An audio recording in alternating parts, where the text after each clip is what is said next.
রোজের মতোই আজকেও বেরিয়েছিলাম মর্নিং ওয়াকে। হাওয়ার মাঝে কেমন একটা পুরনো গন্ধ ভেসে এলো নাকে, আর ঠিক তখনই চোখে পড়লো একটা বুনো ফুল। তার নাম আমার ঠিক জানা নেই, কিন্তু আমার খুব পরিচিত। ফুলটা চোখে পড়তেই মনের মধ্যে খুলে গেল একটা স্মৃতি জড়ানো অ্যালবাম। আজকের কণ্ঠে কল্পনাতে তোমাদের নিয়ে যাব অ্যালবামের একটা ছবিতে। পাহাড়ি একটা সকাল, ঝর্ণা, শুনতে পাবে নদীর কলকল শব্দ, আর দেখতে পাবে একটা দুষ্টুমিতে ভরা ছোট্ট মুখ। এই গল্পে আছে না বলা কিছু অনুভূতি, একটা হেসে ফেলা প্রতিশ্রুতি, একটা অজানা সম্পর্কের শেষ পাতা। তাই বন্ধুরা, ইয়ারফোনটা কানে গুঁজে চোখটা বন্ধ করে চলো হারিয়ে যাই সেই এক স্মৃতির দুনিয়ায়। আজকের গল্প বুনো ফুল। প্রতি বছর বেড়াতে যাওয়াটা আমাদের ফ্যামিলির একটা চিরকালের রিচুয়াল। তখন আমি ক্লাস 11-এ পড়ি। সেই বছর গেলাম গঙ্গোত্রী যমুনোত্রী। যমুনোত্রীর দিকে যাওয়ার পথে আমি ছিলাম একটা ঘোড়ায় বসে, আর একটা ছোট্ট দুষ্টু ছেলে আমার ঘোড়ার লাগাম ধরে হাঁটতে হাঁটতে আমাকে নিয়ে এগিয়ে যাচ্ছিল। যমুনা নদী ছোট্ট একটা স্ট্রিম আমাদের পাশ দিয়ে বয়ে যাচ্ছিল গর্জন করে, আর ওই নদীর সোর্স দেখতেই আমরা এগোচ্ছিলাম। ওটাই ছিল আমাদের লক্ষ্য। নদীর জলটা পাথরের ধাক্কা খেয়ে ফেনায় ফেটে নিচের দিকে ছুটে যাচ্ছিল, আর ওই রকম রূপ দেখে বেশ ভয় ভয় লাগছিল। ঘাড় ঘোরাতেই দেখি ছেলেটা আমার দিকে তাকিয়ে। আমি একটু বিরক্ত হয়েই বললাম, ইহা क्यों देख रहे हो? खुद का रास्ता देखो। হেসে ফেলেছিল সে। আরও একটু পাশে সরে গেল ঘোড়াসহ, ঠিক পাহাড়ের ধারে। ধমকের স্বরে বলে উঠলাম, और इतना साइड से क्यों जा रहे हो? गिर जाऊंगी मैं। ও তখন থমকে গেছিল এক মুহূর্তেই। নরম সুরে আমার দিকে তাকিয়ে বলল, फिक्र मत करो मैडम, मैं हूं ना आपके साथ, गिरने नहीं दूंगा। আর সেই এক টুকরো কথায় মনে একটা অদ্ভুত ভরসা জন্মে গেল। পাহাড়ের ভয়, গভীর খাদ, অজানা রাস্তাগুলো সব হাওয়ায় মিশে গেল যেন। মনে হচ্ছিল যদি ও পাশে থাকে আমি নিরাপদ। তবে খুব জোরে হেসে ফেলেছিলাম। বললাম, বাবা, ইতনা কনফিডেন্স। সে তখন ঘাড় বেঁকিয়ে বেশ গম্ভীর স্বরেই বলেছিল, याद रखना मैडम, मेरा नाम है बलदेव सिंह रावत। সেই নামটা আজও আমার কানে বাজে। কত বছর কেটে গেছে, আমার জীবন বদলে গেছে, ওরও বদলে গেছে হয়তো, কিন্তু বলদেব সিং রাওয়াত এই নাম আর ওই পাহাড়ি পথের প্রতিটা পদক্ষেপ আজও ভুলিনি।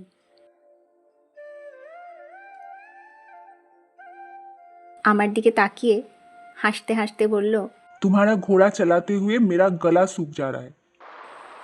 ঝর্ণার পাশে নিয়ে গেল ঘোড়াটাকে, জল খাওয়ালো, আর তার সঙ্গে নিজেও ঝর্ণা থেকে দুহাত ভরে জল নিয়ে খেলো। ये पानी बहुत ठंडा है मैडम, और पॉल्यूशन फ्री भी। शहर वाली मिनरल वाटर है ये, और वो भी बिना पैसे के। पी लो, सबसे बेस्ट है। সত্যি বলতে কি, আমার গলাটাও শুকিয়ে আসছিল, আর জলের বোতলটাও প্রায় খালি হয়ে গেছিল। তাই আমি ওই ঝর্ণার জলটাই খেলাম। খুব ঠান্ডা, অদ্ভুত একটা টেস্ট। মনটা যেন শান্তিতে ভরে উঠল। ওর কথায় ছিল না কোনো বিজ্ঞাপনের চকচকে মোড়ক, একেবারে সাদা মাটা আন্তরিকতা। মাঝে মাঝেই এমন কাণ্ডকারখানা করছিল যে আমি আর হাসি চেপে রাখতে পারছিলাম না। তবু আমাকে হাসানোর চেষ্টা করছিল। ও পাশ থেকে একটা বুনো ফুল তুলে এনে আমার হাতে দিয়ে বলল, ये तुम्हारी जैसी है, बिल्कुल मासूम और खूबसूरत। आपकी हंसी तो पूरा पहाड़ हिला देती है मैडम। লজ্জাও পাচ্ছিলাম বেশ, কিন্তু হাসি থামাতে পারিনি। এক সময় বলল, देखो, अगर आप हंसते रहोगे तो मैं चलते चलते थकूंगा नहीं। ওর কথার ভঙ্গিতে, চোখের চাহনিতে এমন কিছু ছিল যেটা ভোলা যায় না। একটু একটু করে আমি যেন স্বচ্ছন্দ হয়ে উঠছিলাম। ওর গলায় শুনেছিলাম আমার জন্য একটা বেসুরো গান। परदेस जाके परदेसिया भूल न जाना पिया। আর ওই গানটা শুনে আমার তো হাসি আর থামে না। হাসতে হাসতে বলেছিলাম, বন্ধ করো তোমারা ইয়ে বেসুরা গানা, नहीं तो मैं घोड़े से उतर जाऊंगी। আর সাথে সাথেই হেসে একটু গম্ভীর হয়ে বলল, आवाज में बेसुरा हूं तो क्या हुआ, दिल में सुर भरा है आपके लिए, वहां से सुर लेकर गाने में मिला दो मैडम। आप अगर उतर जाओगे तो मैं भी उतर जाऊंगा, लेकिन फिर तुम्हें कौन बचाएगा? और तुम्हारी मुस्कान वो कौन लाएगा फिर? একটু রাগ দেখিয়ে বললাম, বহুত শয়তান হতো। আবার সেই হাসি। शैतान नहीं, दोस्त हूं मैं। এরপর কি বলবো আর ভেবে পেলাম না। উল্টে আমায় জিজ্ঞেস করলো। मैडम, आपने तो पूछा नहीं मैं क्या करता हूँ। তো আমি বললাম, वो तो मैं देख ही रही हूँ, ঘোড়া চালাতে हो और क्या। ও তখন বলল, यही तो प्रॉब्लम है आप लोगों में, बाहर से देख के कुछ भी समझ लेते हो। मैं अभी पढ़ाई करता हूँ, बोर्ड एग्जाम मेरा खत्म हो गया है। अभी मैं कॉलेज में एडमिशन लूंगा। घर में हूं ना अभी, इसलिए पापा को हेल्प कर रहा हूँ। टाइम मिल रहा है इसलिए। শুনে সত্যি খুব ভালো লাগলো। একদিকে লেখাপড়া করছে আর একদিকে বাবাকে সাহায্য করছে। আমাকে জিজ্ঞেস করলো, आप कौन सा क्लास में पढ़ते हो? ক্লাস 11, कहाँ रहती हो मैडम? ক্যালকাটা। वो शहर बहुत खूबसूरत है ना मैडम? हाँ, पर तुम्हें कैसे पता? आप जो रहते हो उधर, अच्छा तो होगा ही। चल हट, दिमाग खराब हो गया है तुम्हारा।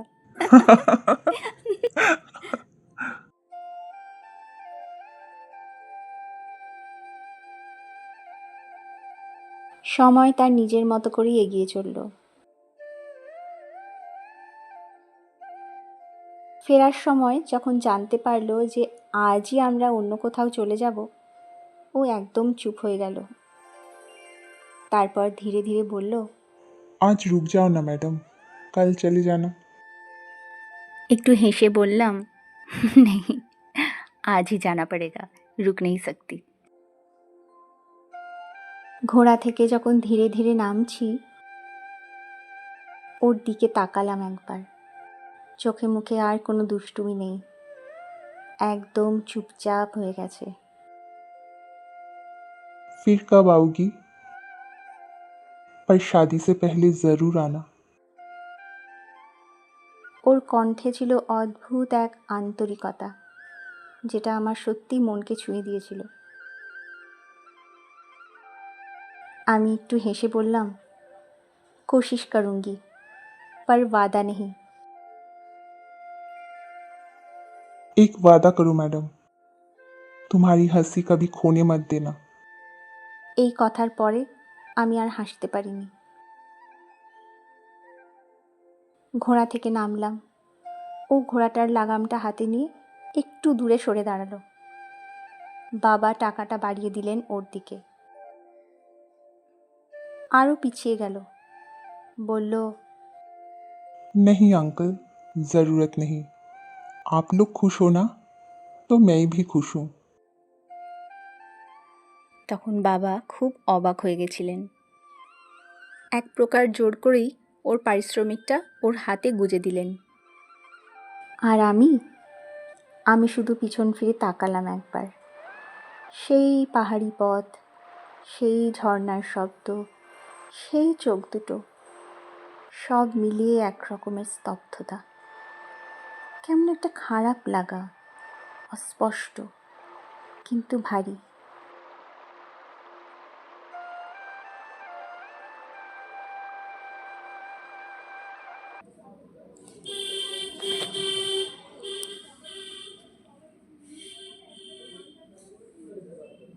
গাড়িতে লাগেজ তোলার সময় হঠাৎ যেন পাহাড়ি বাতাসের সঙ্গে ও এসে হাজির।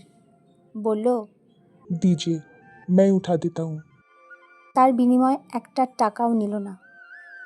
আমার চোখের দিকে তাকিয়ে হালকা হাসলো আর তারপরে বলল, याद रखना मैडम, मेरा नाम है बलदेव सिंह रावत, संभाल के जाना और मुस्कान खोने मत देना। হাতের মুঠোর ফুলটার দিকে তাকালাম একবার। ওই বুনো ফুলটার মতোই হারিয়ে গেল বলদেব। না কোনো ফোন নাম্বার, না কোনো ছবি, কিছুই রেখে যায়নি। শুধু রেখে গেল কিছু হাসি, কিছু গান, কিছু প্রশ্ন আর কিছু মুহূর্ত। এই রকম মানুষ জীবনে একবারই আসে আর মনের কোণে থেকে যায় চিরকাল। ক্ষণিকের জন্য আসে, কিন্তু অফুরন্ত আনন্দ দিয়ে আবার হারিয়ে যায়। আজও যখন ওকে মনে পড়ে, আমি শুধু একটা কথাই প্রার্থনা করি, ওর হাসিটা যেন কখনোই না ফুরোয়। তোমাদের কেমন লাগলো আমার এই স্মৃতির টুকরো? তোমাদের জীবনেও কি এরকম বুনো ফুল এসেছিল? অবশ্যই কমেন্ট সেকশনে জানিও। কণ্ঠে কল্পনা থেকে আমি সোমা। আবার আসবো অন্য কোনো গল্প নিয়ে। ভালো থেকো।